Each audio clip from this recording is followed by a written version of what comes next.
It was a harsh land, and the Bellfords, well, they carved their lives out of it, but not without a shadow. In the summer of 1884, a traveling preacher rode his horse through the winding mountain trails of eastern Kentucky, carrying with him stories that would chill the blood of even the most hardened frontiersman.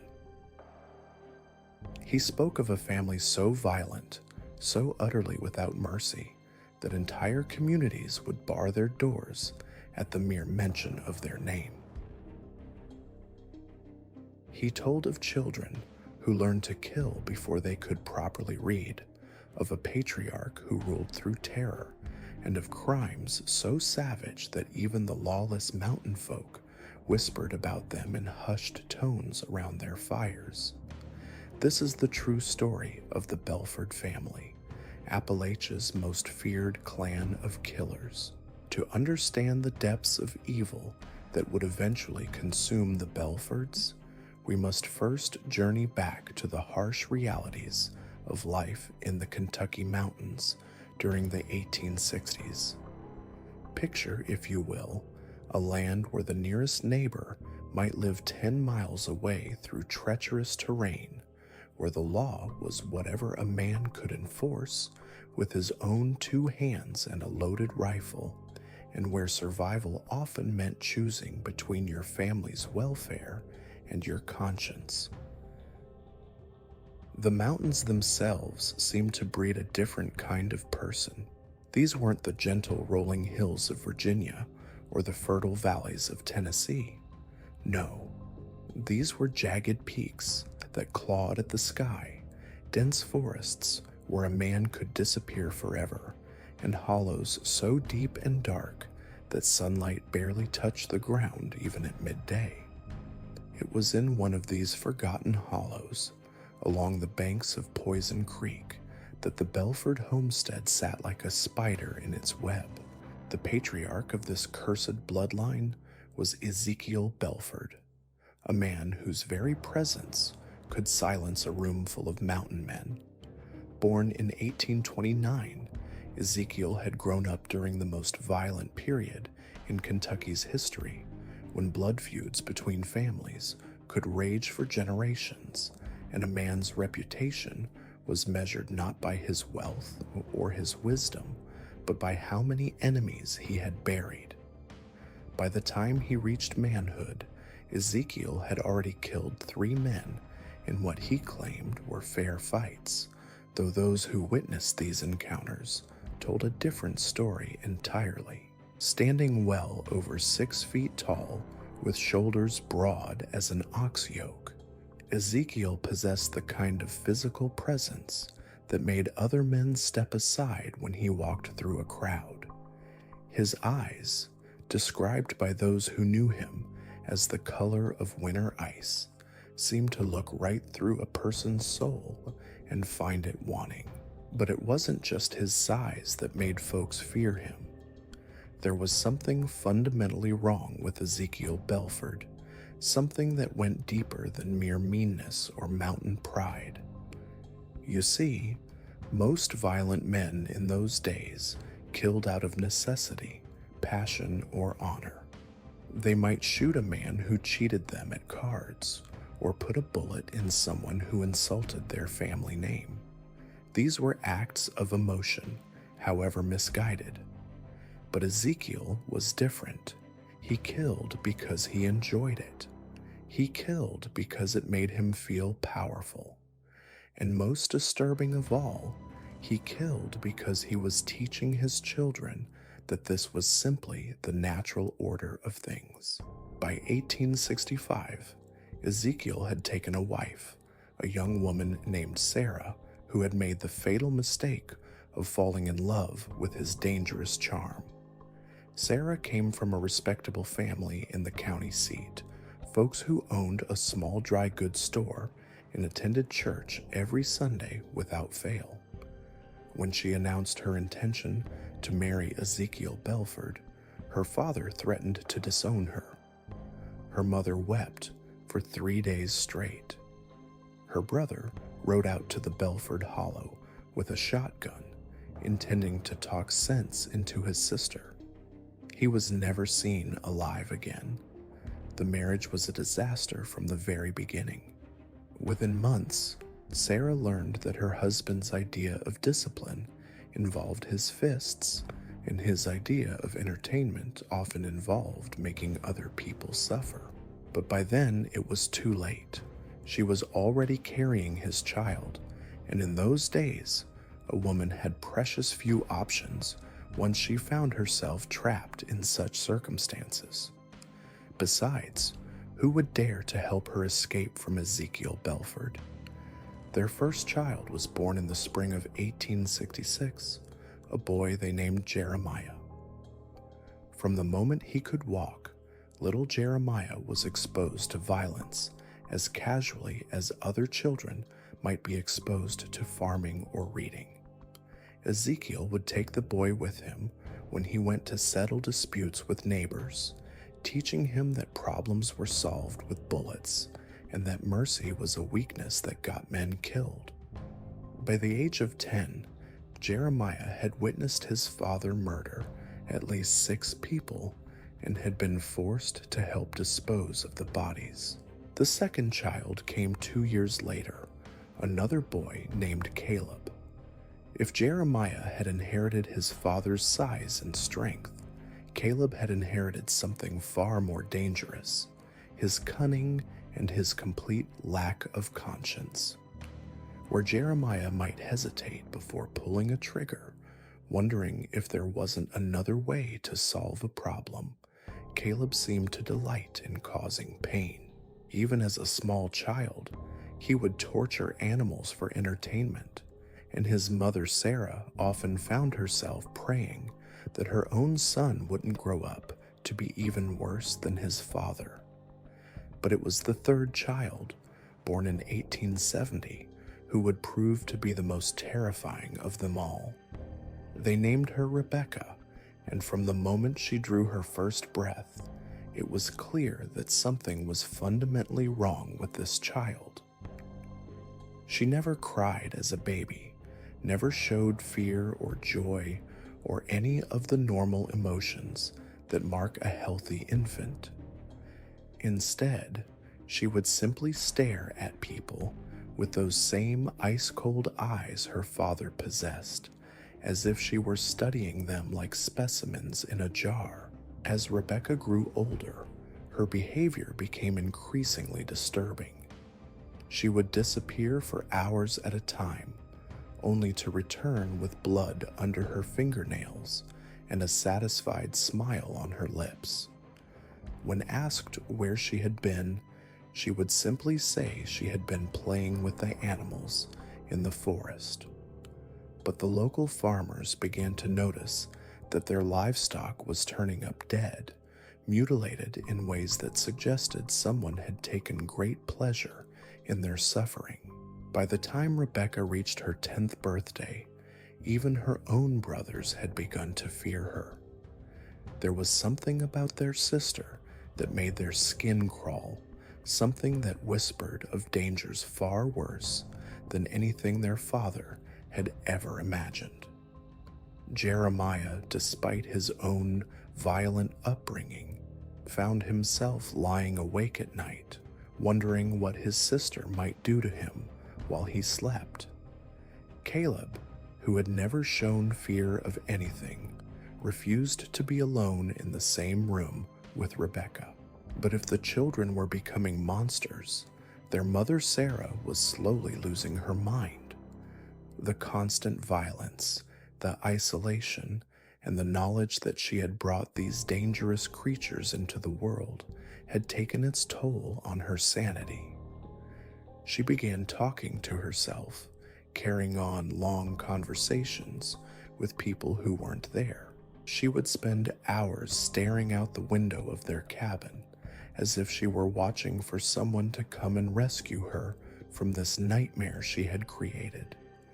The neighbors, what few there were in that remote hollow, had long since learned to give the Bellford place a wide berth. Strange sounds echoed from their property at all hours of the day and night. Screams that might have been human or might have been something else entirely. Smoke that rose from fires that burned too hot and smelled too much like roasting meat. And always, there was the feeling that someone was watching from the shadows of those dark woods. Local law enforcement, such as it was in those days, had written off the Bellford Hollow as a place where decent folks simply didn't go. The few deputies brave enough or foolish enough to venture onto Ezekiel's land had either disappeared entirely or returned with stories so horrifying that they refused to speak of them in detail.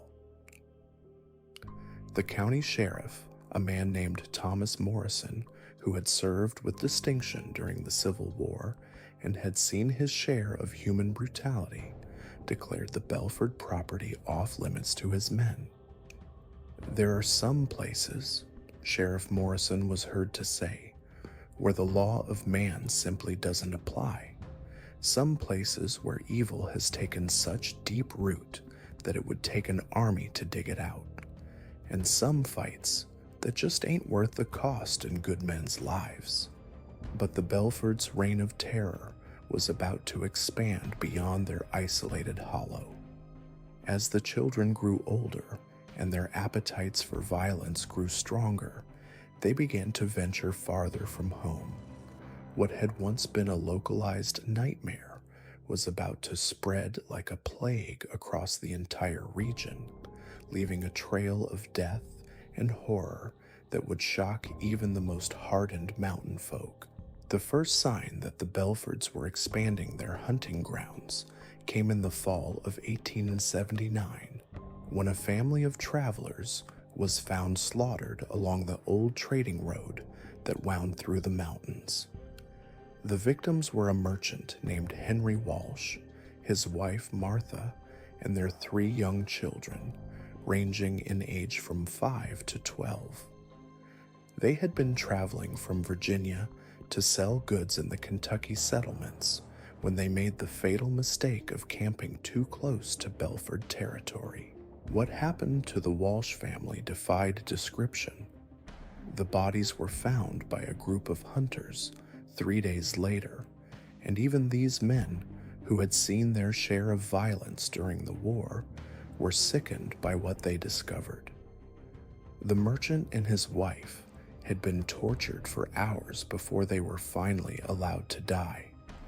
The children had been subjected to horrors that the hunters refused to describe, even to the sheriff. But it was what was missing from the scene that truly chilled the blood of those who investigated. The family's wagon had been loaded with supplies and trade goods worth hundreds of dollars, but nothing had been taken. This hadn't been a robbery gone wrong, or even a crime of passion. Someone had killed these innocent people for the sheer pleasure of watching them suffer. The investigation into the Walsh family murders would prove to be the beginning of the end for the Bellfords, though no one knew it at the time. Sheriff Morrison, despite his earlier declaration about avoiding Bellford territory, found himself under tremendous pressure from the state authorities to solve what was being called the most brutal crime in Kentucky's history. The governor himself had issued a statement promising that justice would be served, and newspapers as far away as New York were running stories about the savage killings on the frontier. But Morrison was no fool. He knew that riding into that hollow with a handful of deputies would be tantamount to suicide. Instead, he began a careful campaign of surveillance, watching the roads that led to and from the Bellford property, questioning anyone who might have seen or heard something unusual. It was slow, methodical work that required the patience of a hunter stalking dangerous prey. What he discovered over the following months painted a picture of evil that exceeded even his darkest suspicions. The Bellfords weren't just killers, they had become something far worse. Witnesses described seeing the family members, particularly the children, displaying behavior that seemed almost inhuman. A traveling preacher reported encountering young Rebecca Bellford along a mountain trail where she had been crouched over the remains of a deer, eating the raw flesh with her bare hands while humming a children's lullaby. Another account came from a trapper named Old Pete Mackenzie, a man who had lived in those mountains for 40 years and claimed he could track a ghost through solid rock. Pete swore he had seen Jeremiah and Caleb Bellford practicing what he called the devil's own games in a clearing near Poison Creek. According to Pete, the two brothers had captured a group of wild hogs and were taking turns seeing who could make the animals suffer the longest before allowing them to die. It weren't natural, Pete told Sheriff Morrison, his weathered hands shaking as he spoke. The way them boys went about it, like they was following some kind of ritual. And the sounds them poor beasts was making, I ain't never heard nothing like that in all my years. It was like they was trying to say something, trying to warn folks about what was coming. The sheriff found Pete's account hard to believe until he discovered the clearing himself. What he found there convinced him that the Bellfords had moved far beyond ordinary violence into something that bordered on the supernatural. The ground was stained black with blood that had soaked so deep into the earth that it seemed to have poisoned the very soil. No grass would grow there, no insects would land there, and even the hardiest mountain wildflowers withered and died when planted nearby. More disturbing still were the symbols carved into the trees surrounding the clearing. They weren't letters or words in any language Morrison recognized, but rather crude markings that seemed to writhe and shift when looked at directly. Local Cherokee who were shown drawings of these symbols refused to speak about them, crossing themselves and muttering prayers in their native tongue before hurrying away. As winter approached in 1880, the attacks escalated. A family of homesteaders named the Buchanans disappeared from their cabin near Mill Creek.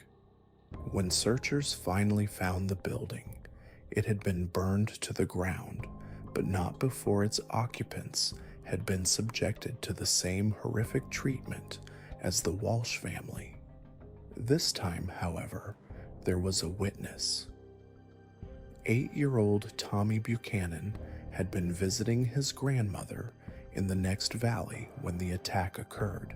When he returned home the following day, he found his family's cabin still smoldering and his parents and siblings gone.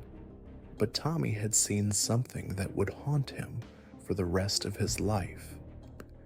Hidden in the tree line, watching the smoke rise from his family's home, stood 3 figures that he recognized immediately. It was them Bellford children, Tommy told Sheriff Morrison through tears that seemed to age him far beyond his years. They was just standing there, watching it burn, and they was smiling. The girl, she looked right at me, and I swear she knew I was there. But she didn't come after me. She just kept smiling, like she wanted me to remember what I seen. This was the pattern that would emerge over the next several months. The Bellfords would strike without warning, leaving behind scenes of unimaginable brutality. But they always seemed to ensure that someone survived to tell the tale. It was as if they wanted their reputation to spread, wanted the fear to grow and multiply until entire communities lived in terror of their name. The psychological warfare was devastatingly effective. Families began abandoning their homesteads, and fleeing to larger towns where they felt safer in numbers. Trade along the mountain roads came to a virtual standstill as merchants refused to risk traveling through what was becoming known as the Death Hollow. Even the mail carriers, men known for their courage and determination, began refusing assignments that would take them anywhere near Bellford territory. But it was the spring of 1881 that would see the Bellfords commit their most audacious and horrifying crime yet. The target was not an isolated family or a group of travelers, but rather the entire congregation of Pine Ridge Baptist Church during their annual spring revival. For 3 days, families from across the region had gathered to worship, share meals, and celebrate their faith together. It should have been a time of joy and spiritual renewal. Instead, it became a massacre that would be remembered as one of the darkest chapters in Appalachian history. The attack came on the final night of the revival, just as the evening service was concluding.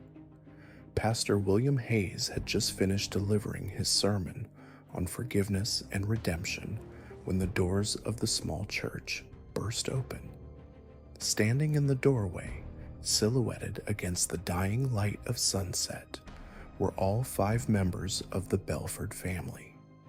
Ezekiel held a shotgun in his massive hands, while his wife Sarah, her mind finally having snapped completely, cackled like a mad woman and brandished a butcher knife stained with what appeared to be dried blood. But it was the children who truly struck terror into the hearts of the congregation. Jeremiah and Caleb each carried rifles that they handled with the casual familiarity of seasoned killers, while Rebecca, now 11 years old, held nothing but a length of rope and wore an expression of such pure malevolence that several church members later claimed they felt their souls recoil from her presence. "Good evening, church folks." Ezekiel's voice boomed through the small building, causing several children to begin crying. "We heard you was having a revival, and we thought we'd come share in the celebration. After all, ain't we all God's children?" Pastor Hayes, showing the kind of courage that marked him as a true man of faith, stepped forward with his hands raised in a gesture of peace. "You're welcome here, Mr. Bellford," he said, his voice steady despite the obvious danger. "This is God's house, and all who seek him are welcome. But please, put away your weapons. There are children present." Ezekiel's laughter was like the sound of grinding stone. "Oh, don't you worry about the children, preacher man. We got special plans for them little ones. Ain't that right, Rebecca?" The young girl stepped forward, that rope coiled in her hands like a serpent. When she spoke, her voice was clear and sweet, the voice of an innocent child that made her words all the more chilling. "We're going to play games with them, Daddy. Fun games that will help them understand what the world is really like." What followed was 2 hours of systematic terror that left 17 people dead and dozens more scarred for life. The Bellfords didn't simply kill their victims, they orchestrated their suffering with the precision of artists and the enthusiasm of children at play. They separated families, forcing parents to watch as their children were tormented. They made victims choose which of their loved ones would die first. They turned the house of God into a theater of the damned. Throughout it all, Rebecca Bellford moved through the carnage like a queen surveying her domain. She would kneel beside the wounded and dying, whispering things in their ears that made them scream louder than any physical pain ever could. Several survivors later claimed that the girl seemed to know things about their lives, their secrets, their deepest fears that no 11-year-old child could possibly know. By the time the Bellfords finally departed, leaving behind a scene that would require the combined efforts of 3 different counties to clean up, their transformation into something beyond human evil was complete. They were no longer simply a violent family living on the fringes of civilization. They had become a force of pure malevolence that threatened the very fabric of mountain society. Sheriff Morrison, upon surveying the aftermath at Pine Ridge Baptist Church, made a decision that would define the rest of his career. Standing in that blood-soaked sanctuary, surrounded by the bodies of innocent men, women, and children, he swore an oath that he would see the Bellford family brought to justice, even if it cost him his own life in the process. "I don't care if I have to ride into hell itself," he told his deputies as they worked to document the scene. "I don't care if I have to call in the army or make a deal with the devil. That family ends here. They end now." But Morrison had no idea that his greatest challenge was yet to come. For the Bellfords had one final, unthinkable act planned that would test the very limits of human endurance and shake the foundations of everything the people of eastern Kentucky believed about good and evil. The summer of 1881 brought with it an oppressive heat that seemed to press down on the Kentucky mountains like a physical weight. The air hung thick and still, broken only by the occasional rumble of distant thunder that promised rain but never delivered. It was during this suffocating season that the Bellfords made their most chilling discovery yet. They were not alone in their taste for human suffering. Word had reached them through the mountain grapevine of another family, the Harpers, who lived in a remote cabin some 30 miles south along Blackwater Ridge. The Harpers, according to the whispered tales that drifted through the hollers like smoke, had developed their own reputation for unspeakable acts. They were said to be cannibals, folks who had crossed a line that even the most hardened mountain people dared not approach. For most families, such news would have served as a warning to avoid that particular stretch of wilderness. But for the Bellfords, it represented something else entirely, a challenge. Ezekiel saw it as an opportunity to test his family's mettle against worthy opponents, while Rebecca viewed it as a chance to learn new techniques from kindred spirits. The journey to Harper territory took them through some of the most treacherous terrain in all of Appalachia. They traveled by night, moving like shadows through forests so dense that even the moonlight struggled to penetrate the canopy. Sarah, her sanity long since shattered, would stop frequently to have conversations with invisible companions, gesturing wildly at empty air and cackling at jokes only she could hear. On the 3rd night of their journey, they made camp in a clearing beside a creek that ran black in the darkness. It was there that Rebecca made an announcement that chilled even her own family members to the bone. "I've been having dreams," she said, her young voice cutting through the crackling of their campfire. "Dreams about what we're going to find when we reach the Harper place, and I don't think they're really dreams at all." Jeremiah, now 15 years old and already bearing the scars of a dozen violent encounters, looked up from the knife he had been sharpening. "What kind of dreams, sister?" Rebecca's eyes reflected the firelight, like those of a nocturnal predator. "I see a woman who eats the hearts of children while they still beat. I see a man who keeps his victims alive for weeks, feeding them pieces of themselves. and I see something else, something that makes even the darkness afraid." Caleb laughed, but there was no humor in the sound. "You're trying to spook us, Rebecca. Ain't nothing in these mountains meaner than we are." But Rebecca's expression never changed. "We'll see about that, brother. We'll see." When they finally reached the Harper homestead 2 days later, they found it abandoned. The cabin stood empty, its windows dark and lifeless. But the smell that emanated from within told a story of horrors that made even the Bellfords pause at the threshold. Ezekiel kicked open the door and immediately stepped back as a wave of putrid air washed over them. The interior of the cabin was a charnel house that defied description. Bones littered the floor like fallen leaves, some clearly human, others belonging to animals that had been butchered with ritualistic precision. The walls were painted with symbols similar to those the Bellfords had carved around their own killing ground, but these markings seemed to pulse with a malevolent life of their own. "Well, I'll be damned," Ezekiel muttered, his voice filled with something that might have been admiration.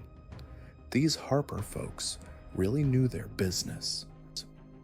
But it was Sarah who made the discovery that would haunt them all. In the back room of the cabin, she found a collection of journals written in a spidery hand that detailed years of systematic torture and murder. The entries read like instruction manuals for inflicting maximum suffering, complete with detailed drawings that showed how to keep victims conscious during the most agonizing procedures. "Listen to this," Sarah said, her voice taking on the sing-song quality of a child reciting a nursery rhyme. "Day 43, the merchant's wife finally stopped screaming when I removed her tongue, but her eyes still hold such beautiful terror. Tomorrow I think I'll start on her fingers." Rebecca snatched the journal from her mother's hands, her eyes devouring the pages with hungry intensity. "Where are they now?" she demanded. "The people who wrote this, where did they go?" The answer came from an unexpected source. A voice from the darkness outside the cabin called out to them, speaking in a tone that was both welcoming and utterly terrifying. "They went to feed the mountain, child, just like you will when your time comes." The Bellfords spun toward the sound, weapons drawn, but saw nothing in the shadows beyond the doorway. Yet the voice continued, seeming to come from everywhere and nowhere at once. "You've done well to find this place. The Harpers spoke of you often in their final days. They said you would come eventually. They said you would understand. Show yourself," Ezekiel roared, his shotgun trained on the darkness. "I ain't afraid of no ghost or demon or whatever you claim to be." The laughter that answered him was like the sound of wind through a graveyard. "Oh, but you should be afraid, Ezekiel Bellford. You should be very afraid indeed, because you've stumbled onto something far older and far more powerful than your little family of killers." It was then that Rebecca stepped forward, her young face alight with a terrible excitement. "You're not human, are you?" she asked, her voice filled with wonder rather than fear.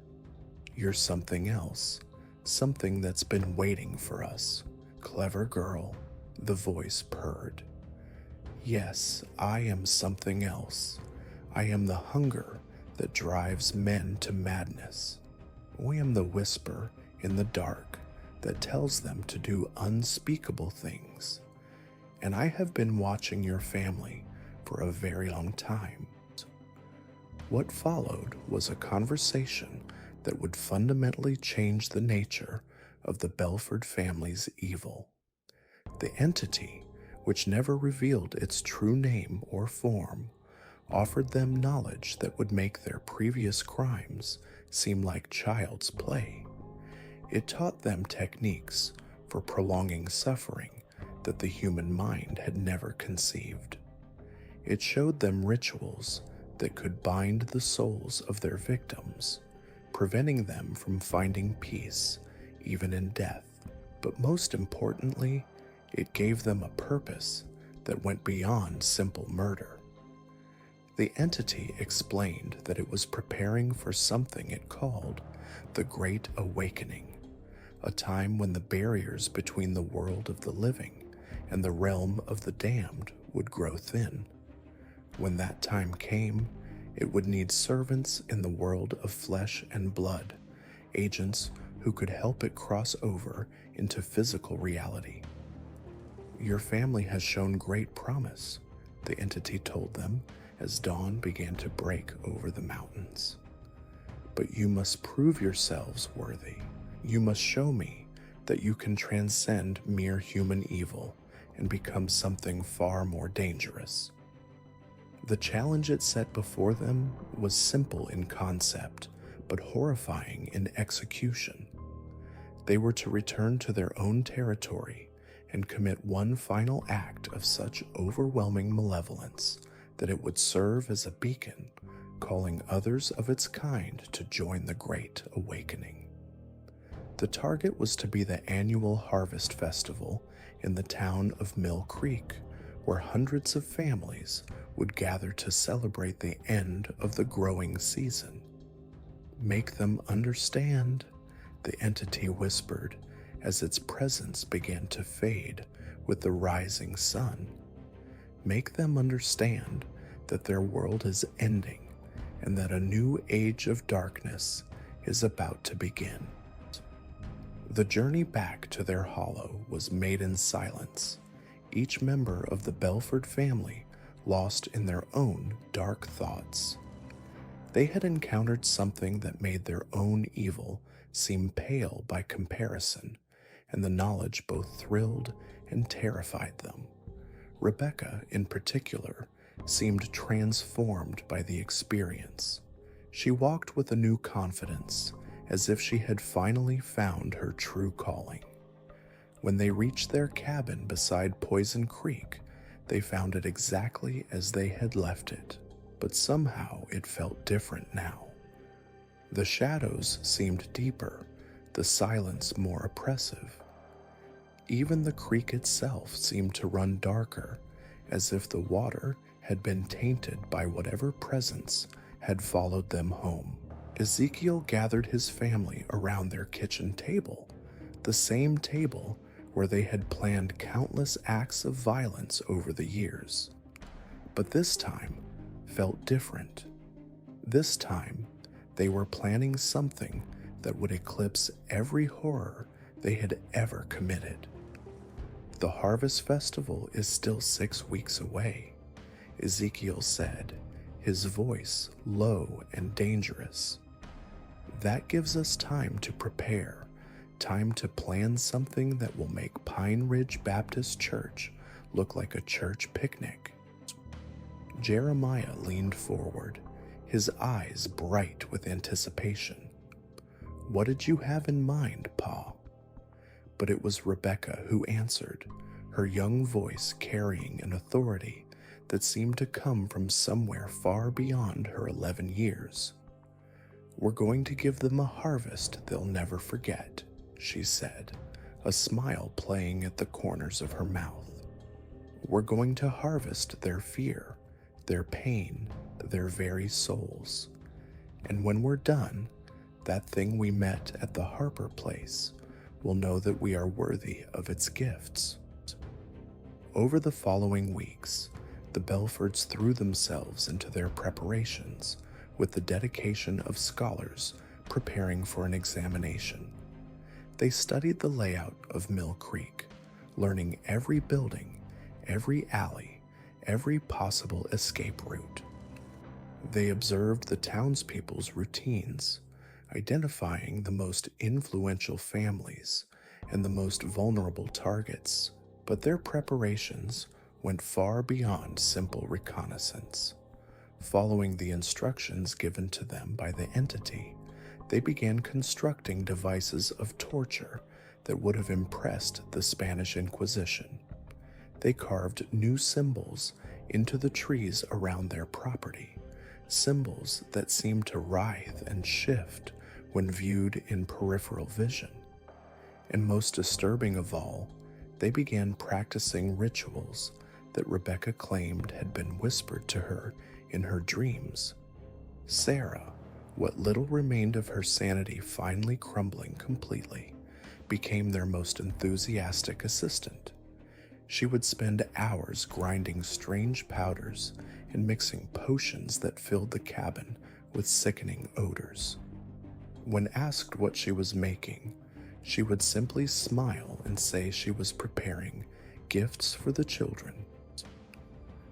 As the harvest festival approached, strange things began happening throughout the region. Livestock would be found dead in their fields, arranged in patterns that hurt the eyes to look upon. Wells that had run clear for decades suddenly turned black and bitter. And at night, people reported hearing sounds from the direction of Poison Creek that seemed to come from no earthly throat. Sheriff Morrison, despite his determination to bring the Bellfords to justice, found himself facing obstacles at every turn. His deputies were deserting in droves, claiming they would rather face a regiment of Confederate cavalry than spend another night patrolling anywhere near Bellford territory. The state authorities, initially supportive of his efforts, began making excuses about budget constraints and jurisdictional issues. Most troubling of all, Morrison began experiencing nightmares that felt more real than his waking hours. In these dreams, he would find himself standing in that blood-soaked clearing beside Poison Creek, watching as Rebecca Bellford performed rituals that seemed to tear holes in reality itself. She would look up at him with those ice-cold eyes and smile as if she knew he was watching. "You can't stop what's coming, Sheriff," she would say in these dreams. "You can't stop what we've become, because we're not just killers anymore. We're something much worse." Morrison would wake from these dreams drenched in sweat, his heart pounding so hard he feared it might burst. But worse than the fear was the growing certainty that these weren't dreams at all. Somehow, that 11-year-old girl was reaching into his mind, showing him glimpses of the horror that was to come. 3 days before the Harvest Festival, Morrison made a decision that would define the rest of his life. He sent word to the governor, requesting immediate assistance from the state militia. In his telegram, he wrote words that he never thought he would put to paper: "Situation beyond capabilities of local law enforcement. Request immediate military intervention to prevent massacre of civilian population. Threat level supernatural." The response came back within hours. Request denied. No evidence of credible threat. Suggest you take extended leave to address apparent mental strain. Morrison crumpled the telegram and threw it into his fireplace, watching the paper curl and blacken in the flames. If the state wouldn't help him, he would have to face the Bellfords alone. But as he began loading his weapons and checking his supplies, he couldn't shake the feeling that he was preparing for his own funeral. Meanwhile, in their cabin beside Poison Creek, the Bellford family was putting the finishing touches on their preparations. The Harvest Festival would begin in 3 days, and they intended to make it a celebration that would be remembered until the end of time. Rebecca stood in the center of their blood-stained clearing, her arms raised toward the darkening sky, speaking words in a language that predated human civilization. As she chanted, the symbols carved into the surrounding trees began to glow with a sickly green light, and the very air seemed to thicken with malevolent presence.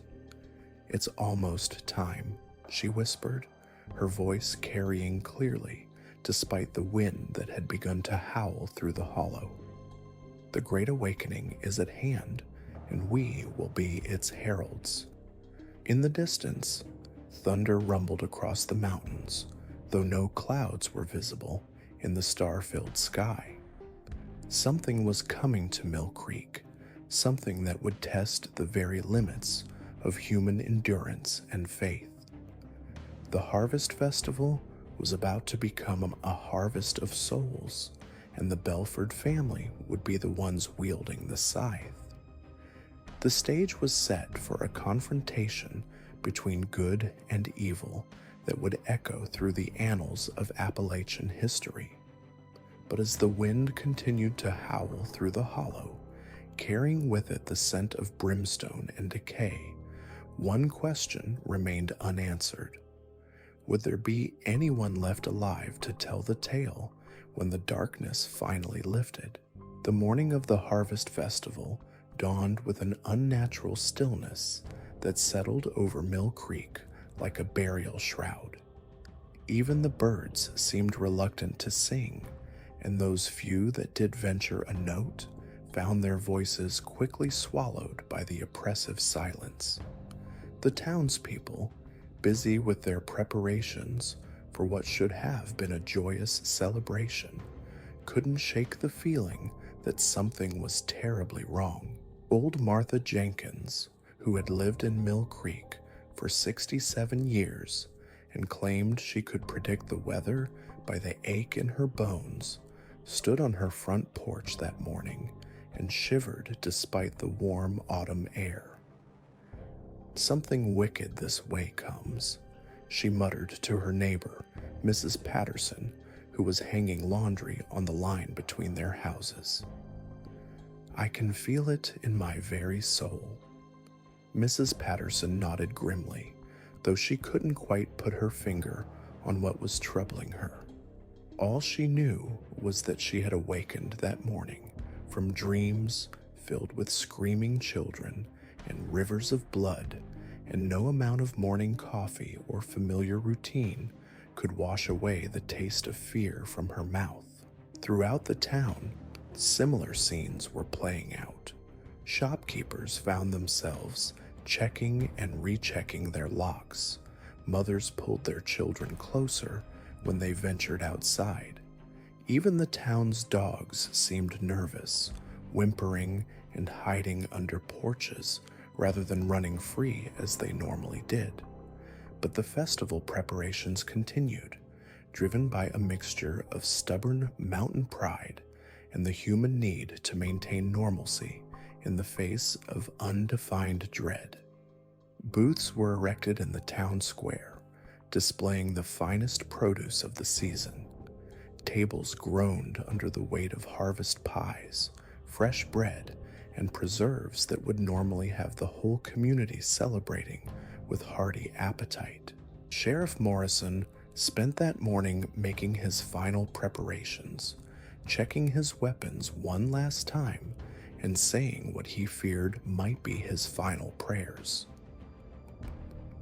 He had positioned his remaining deputies at strategic points around the town, though he held little hope that they would be able to stop what was coming. The nightmares had grown stronger each night, and Rebecca Bellford's voice seemed to echo in his mind even during his waking hours. "You know we're coming, Sheriff," that sweet, terrible voice would whisper. "You know there's nothing you can do to stop us. Why don't you just save yourself the trouble and run away like all the others?" But Morrison was not a man to run. He had sworn an oath to protect the people of his county, and he intended to honor that oath even if it meant facing the very gates of hell itself. As afternoon approached and families began gathering in the town square, the sense of wrongness only intensified. Children clung to their parents' hands instead of running off to play as they normally would. Conversations were hushed and brief, as if people were afraid that speaking too loudly might attract unwanted attention. It was then that young Tommy Buchanan, the boy who had witnessed his family's destruction at the hands of the Bellfords, came running into town with news that made everyone's blood run cold. "They're coming," he gasped, his small chest heaving from the effort of his desperate sprint. "I seen them on the Ridge Road, all of them together, moving this way like they was marching to war." Sheriff Morrison knelt down beside the boy, his weathered hands gentle despite the urgency of the moment. "How far away, son? How much time do we have?" Tommy's eyes were wide with terror, but his voice was steady. "Maybe an hour, Sheriff. Maybe less. But there's something else." He leaned closer, his voice dropping to a whisper. "They ain't alone. There's something with them, something that makes the very air around them look sick and twisted." Morrison felt his heart sink as he realized that his worst fears were about to be realized. Whatever entity the Bellfords had encountered, it was coming to Mill Creek along with them. He stood slowly, his mind racing as he tried to formulate a plan that might save at least some of the innocent lives now in mortal danger. "Listen to me, all of you," he called out, his voice carrying across the town square with the authority of a man who had faced death before and lived to tell about it. "I want every family with small children to get in their wagons and head south toward Pikeville right now. Don't stop to pack. Don't worry about your belongings. Just go, and don't look back." But even as he spoke, Morrison knew it was too late. The Bellfords had chosen their timing carefully, waiting until the maximum number of people would be gathered in one place with limited means of escape. The narrow mountain roads that led out of Mill Creek would become death traps if everyone tried to flee at once. As if summoned by his darkest thoughts, a new sound began to echo across the valley. It started as a low humming, barely audible above the wind, but it grew steadily louder and more distinct. Those who heard it would later describe it as the sound of 1,000 voices singing a lullaby in a language that predated human speech, a melody that seemed to burrow into their minds and make their thoughts turn dark and violent. Children began to cry, not the normal tears of frightened youngsters, but something deeper and more primal. Adults found themselves fighting the urge to turn on their neighbors, to lash out at the people they had known and loved for years. The very fabric of the community began to fray as whatever presence accompanied the Bellfords worked its malevolent influence on every soul in Mill Creek, and then they appeared. The Bellford family crested the hill overlooking the town like the 4 horsemen of the apocalypse, their silhouettes dark against the dying light of the autumn sun. But there was a 5th figure with them now, something that hurt to look at directly, a presence that seemed to exist partially in the world of flesh and partially in some darker realm beyond human comprehension. Ezekiel rode at the front of the group, his massive frame even more imposing than usual. His eyes, which had always been cold, now seemed to burn with an inner fire that spoke of torments beyond imagination. Behind him came his sons, Jeremiah and Caleb, their faces bearing expressions of such anticipation that several townspeople were physically sickened by the sight. Sarah Bellford, her madness now complete, danced alongside their horses, cackling and singing nonsense songs while she brandished weapons that dripped with substances that were definitely not blood. Her movements were jerky and unnatural, as if she were a marionette being controlled by an inexperienced puppeteer. But it was Rebecca who truly struck terror into the hearts of all who saw her. The 11-year-old girl walked calmly in the center of the group, her small hands folded peacefully in front of her, looking for all the world like a child on her way to Sunday school. Yet there was something about her presence that made grown men weep and caused several of the town's dogs to drop dead from sheer fright. The fifth figure, the entity that had recruited them to its cause, remained frustratingly difficult to perceive.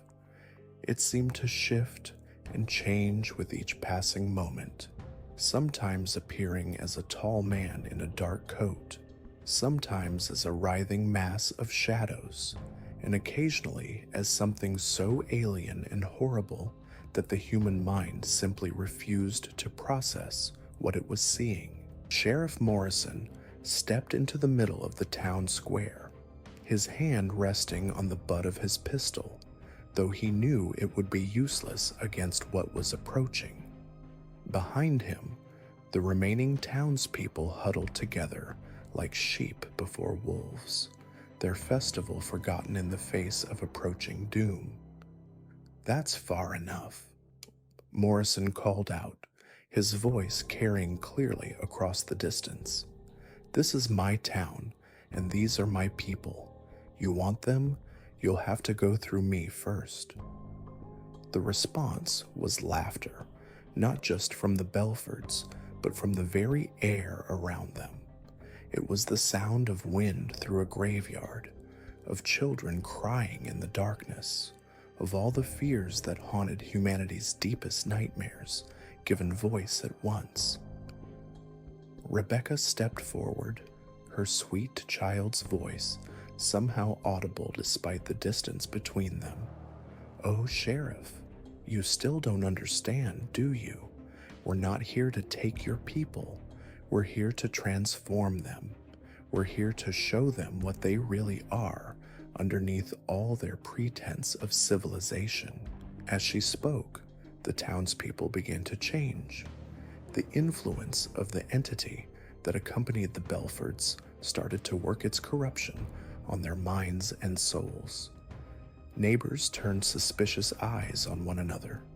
Parents began to view their own children with inexplicable hatred.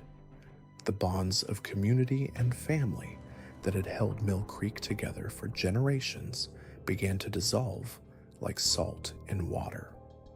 "You see," Rebecca continued, her voice now seeming to come from everywhere at once, "evil isn't something that comes from outside. It's something that lives in every human heart, waiting for the right moment to emerge. We're not bringing darkness to your town, Sheriff. We're simply lighting a candle so everyone can see the darkness that was already here." And with those words, hell came to Mill Creek. The massacre that followed defied every attempt at documentation or description. Those few who survived would spend the rest of their lives trying to forget what they witnessed, but the memories remained burned into their minds like brands. The Bellfords didn't simply kill their victims. They orchestrated a symphony of suffering that lasted throughout the night, turning the Harvest Festival into a celebration of humanity's capacity for evil. Under the influence of the entity that commanded them, ordinary townspeople turned on their friends and families with a savagery that exceeded anything the Bellfords themselves had ever displayed. Children murdered their parents. Spouses tortured each other to death while laughing with glee. The elderly were used as playthings by gangs of neighbors who had known them since birth. Throughout it all, Rebecca Bellford moved through the carnage like a conductor directing an orchestra, her small hands guiding the violence with artistic precision. She would whisper suggestions in people's ears, simple little ideas that blossomed into acts of unthinkable cruelty. She taught mothers new ways to punish their children. She showed fathers how to express their disappointment in their sons. Sheriff Morrison fought valiantly, managing to save perhaps a dozen lives before he was finally overwhelmed. His last act was to grab young Tommy Buchanan and throw the boy into a wagon that was fleeing toward the hills, ensuring that at least one witness would survive to tell the tale. When dawn finally broke over Mill Creek, the town no longer existed. Where once there had been a thriving community of hard-working mountain families, there was now only a smoking ruin populated by the dead and the mad. Those few who had survived the night with their sanity intact wandered aimlessly through the wreckage, unable to comprehend what they had done or what had been done to them.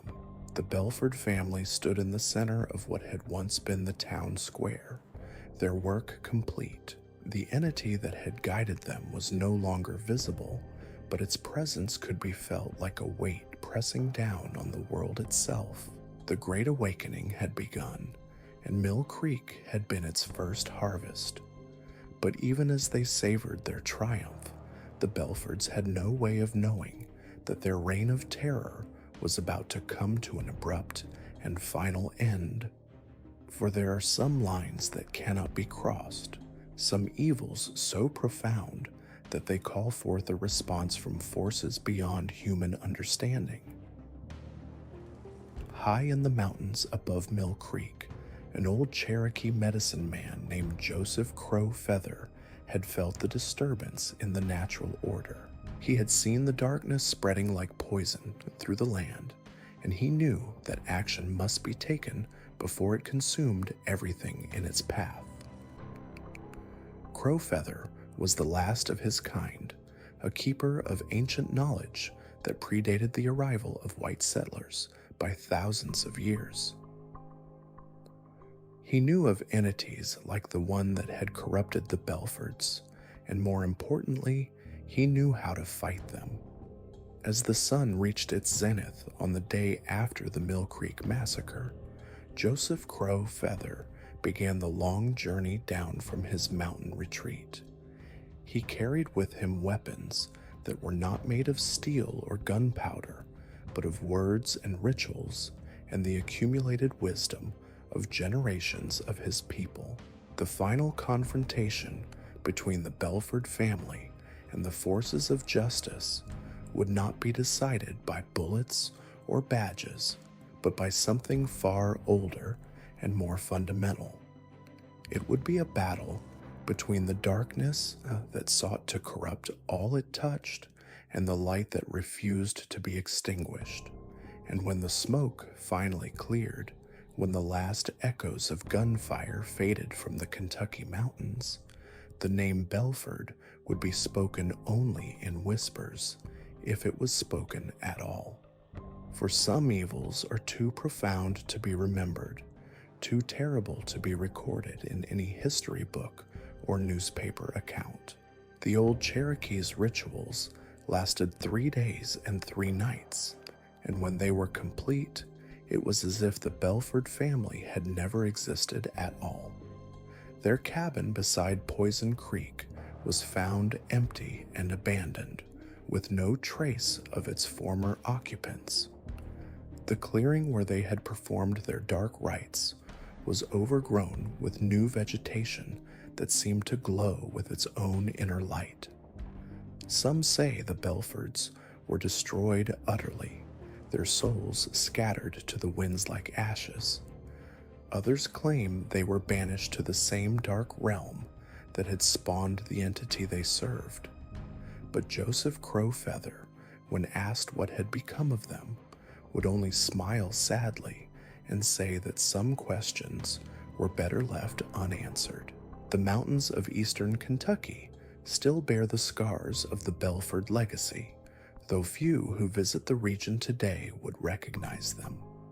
Poison Creek runs clear now, but local wildlife still avoids its banks.